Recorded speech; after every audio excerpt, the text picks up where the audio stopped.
ito yung toxic mindset ng mga ibang kalapatids natin.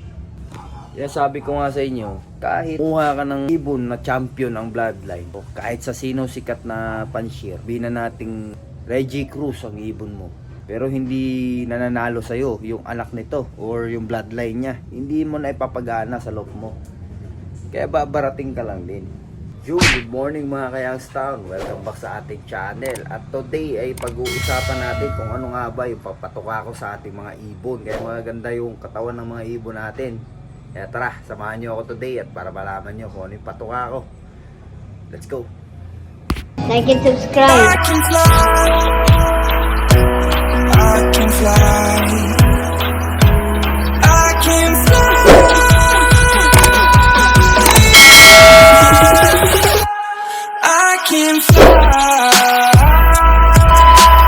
So yun na nga mga kalapatids, nakakulungkot lang isipin na wala na tayong ibon. So ito, kita nyo naman dito, wala tayong ibon dito. Ayan, pati dito, pati dyan, pati dito, at pati dito. Kaya lang, yung mga itlog dito mga kalapatids, kailangan natin munang ilabas. Dahil puputok yung mga yan at mga ngamoy, ano. Kasi nga, nung pumunta dito si Magna Cum Laude, hindi na natin pinagsama-sama na lang natin lahat ng itlog dyan. Kaya lang, pag pinatagal pa natin yan dyan mga kalapatids, ipuputok yung mga yan at mga ngamoy, ano. So mahirapan tayo maglinis ng kulungan. Ayan naman, tatapon natin ngayon. Ayan dahil lumulobo na sila eh. Pagkakaganyan mga kalapatids, puputok na yan. Baka nga pag ginawa ka natin to, puputok to mga kalapatids eh. Ayan tapon na natin doon para kainin ng bayawak mga kalapatids. Bayawak. May bayawak ba dyan? Wala yatang bayawak dyan mga kalapatids. Yun pumuputok sila mga kalapatids. Sayang itong mga itlog yun. Pwede pa ito yun. Napakatagalan na ito dito mga kalapatids. 1 buwan na mahigit to. Ay wala na yan. Kainin na ng bayawak to mga kalapatids. Ayan. Ito isa nag-ano na siya Ayan, dun sila mga kalapatids. Diyan lang sila matatapon. Ayan, sara muna natin ulit to. Dahil yung pusa mga kalapatids tumatambay lang rito mga kalapatids yung pusa. Kaya lagi nating isasara ito.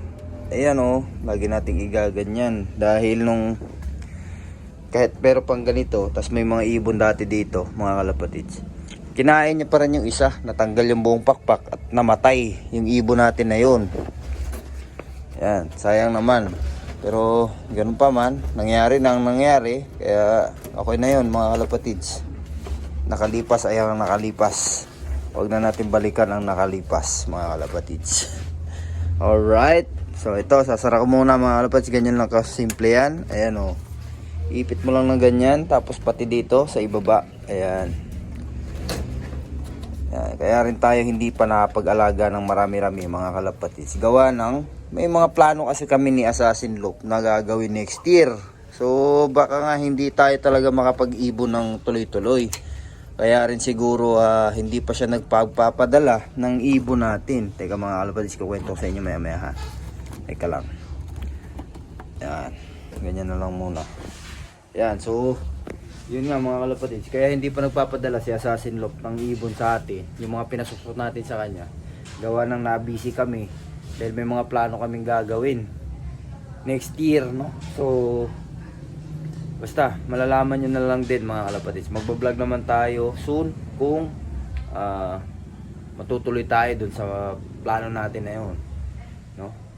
Sana i-allow ni God na gawin natin yung mga bagay na yun. Alright, so eto mga kalapatids, pasilip ko na sa inyo yung ating patuka. Alright, sa mga dati ko subscriber at mga nakakuha ng mga ibon ko noon, kaya magaganda yung ibon ko noon, mga inakay, dahil dito sa Stag Developer. Ayan ito talaga gamit ko. Ayan ayan, ito talaga yung ginagamit ko mga kalapatids, ng Stag Developer. Ayan noon ginagamit ko to noon. Tapos ngayon binalik ko ulit.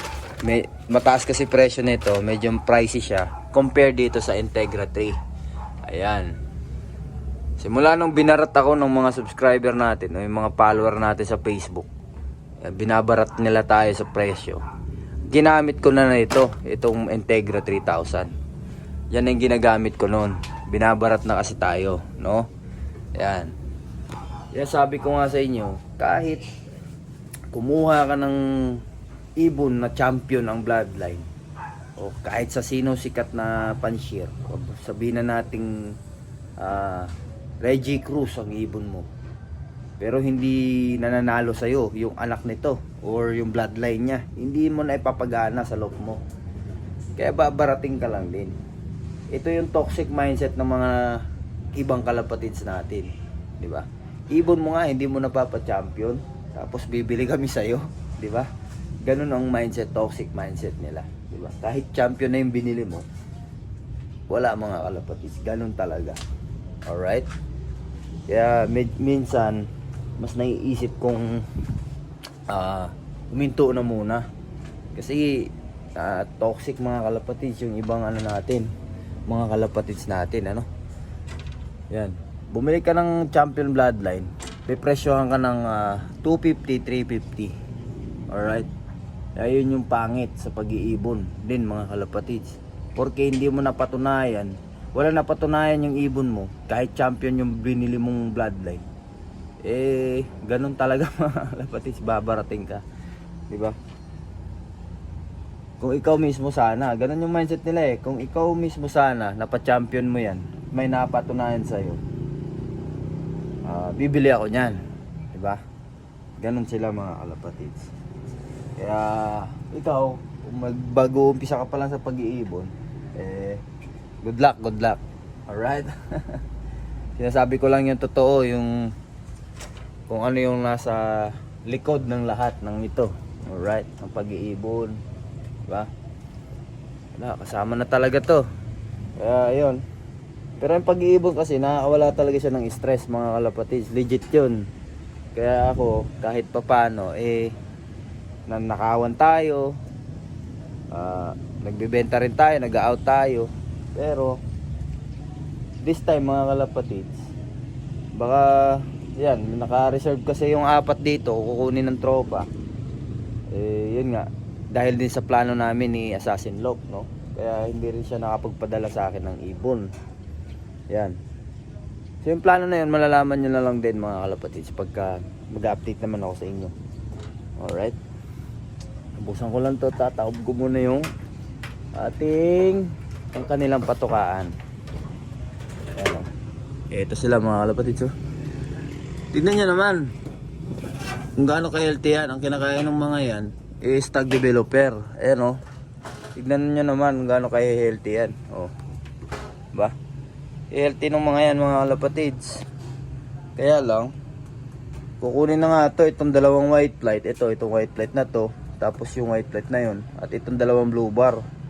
Kukunin ng tropa, nakapa-reserve yan. Antay lang tayo. Kukunin niya yan. Pero pag di kinuha mga kalapatids, aalagaan ko pa rin to. Hanggang next year mga kalapatids. Dahil yung plano namin ni Assassin Lock, this coming next year pa nga, no? April. Mga April pa mga kalapatids, yung plano namin na yun. At malalaman nyo na lang din, ano? Yan. So, hindi man kukunin, dyan na lang sila mga kalapatids. Mag-uutos na lang ako ng bata siguro para pakainin to everyday. Sakali mang matuloy tayo dun sa plano natin, ano? At kung i-allow tayo ni God na makapunta ron sa plano natin na yun. Alright? Kasi ang Diyos lang naman ang nakakaalam kung papayagan niya tayong pumunta dun sa plano na yun, sa pinaplano natin. Kung i-allow niya yung plan na yun, maganda, di ba?